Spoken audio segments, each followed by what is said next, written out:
What is going on, everybody? I'm here with a Counter-Strike professional gamer and all-round pretty cool guy, Steel. How you doing, dude?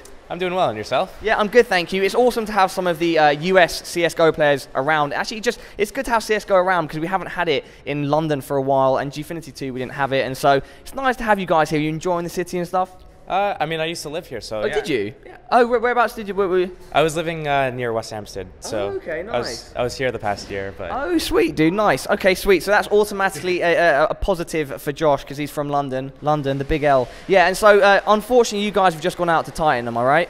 yeah, so we just lost to them in heartbreaking. It was crushing. What do you think happened? We made too many mistakes on the first map. We lost to them by one round, 14-16, and I guess it was just we got down on ourselves, and then we kept making mistakes in the second map, and it just ended up killing us.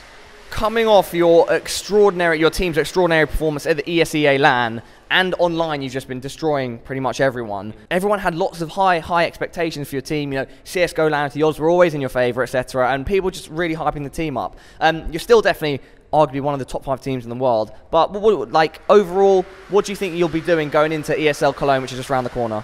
Well, we have a boot camp prepared for us, so what we're going to do is we're just going to try to minimize mistakes. We're going to try to kind of iron out what did we do wrong here. It's a learning experience, so we're going to take away from it. Well, we just rush B, man. Just rush B. No, I'm kidding. Maybe we should actually.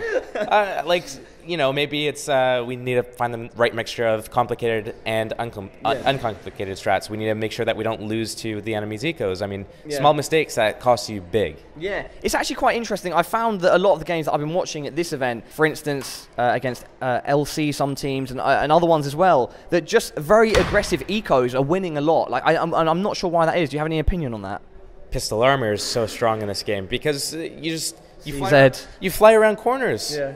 You just fly around corners so quick. There's little accel, and then, or sorry, there's massive acceleration. So you just fly around the corners. It's hard to hit you, and then you just two-shot someone. Yeah. The CZ. Like, what are your thoughts on that gun? Because I'm someone that played Counter-Strike Source, played over the years, and I came back to CS:GO around Christmas, and then the CZ came out, and I was like, wow, this really drastically changes the dynamic of an eco. Because previously it would be like a massive thing to win an eco because pistols weren't as strong in Source 1.6. And so, what do you think the difference is with this? What do you think of that gun? I think it's ridiculous. Yeah. Like, put it simply, I think most of us do. It's ridiculous, man. I don't even know what to, like.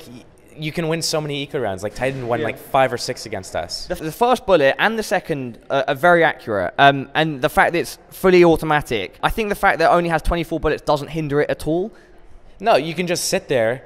2 people can turn the corner at you. You can just hold down your mouse one, and you get a double kill. So yeah.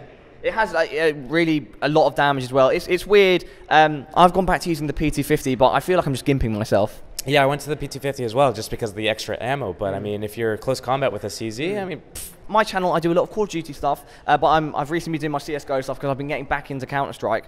Love a bit of CS:GO, but there are a lot of people out there that like CS:GO. They watch it, but they're not familiar with the playstyle, learning it. They get to it and they're like, oh my god, this game is insanely difficult, which it is. It has a huge, like Dominic behind the camera.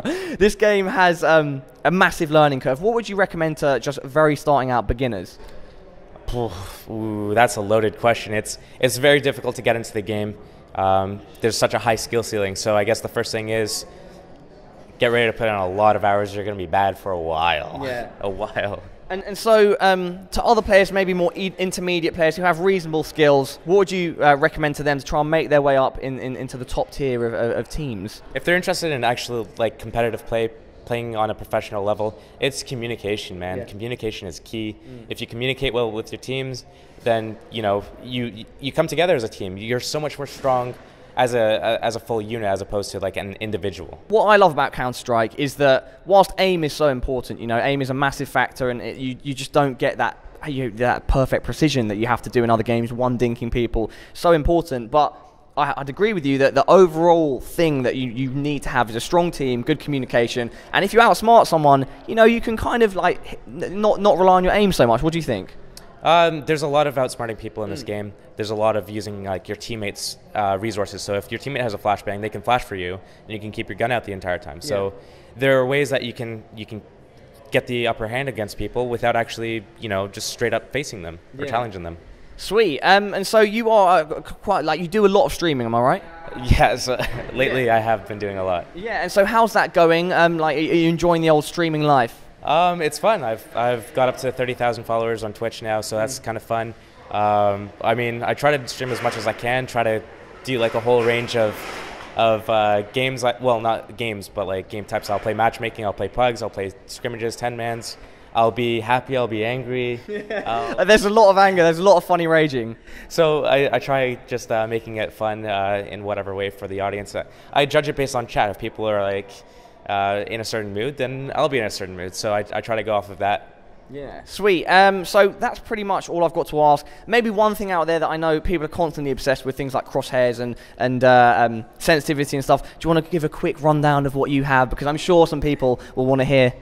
Use what's comfortable. That, I think, is the best answer. It's what I tell people. I'm nowhere near any sort of skill level of these guys, but I think there's too much of a focus on configs, on crosshairs, and oh, if I change my crosshair color, I'm going to get headshots better. I don't know. What do you think? Use what's comfortable. I like that. I like that. Thanks so much, Josh. Any final words, shout outs to your team, sponsors, etc.? Yes, shout out to iBUYPOWER for getting us here, and the sponsors, obviously. You can see them all right here. Yeah. I'm so happy that I've got into CSGO again, Counter-Strike again. It's awesome to have the Counter-Strike guys here. Got massive respect for all these people. And if you're from my channel, at my channel, just because of the vlogs I do, the funny stuff, you know, and you play gaming, check out Counter-Strike. If you're into COD, check out Counter-Strike. Awesome stuff. His links are in the description below. Check out Josh. Thank you for your time, dude. No problem. Peace.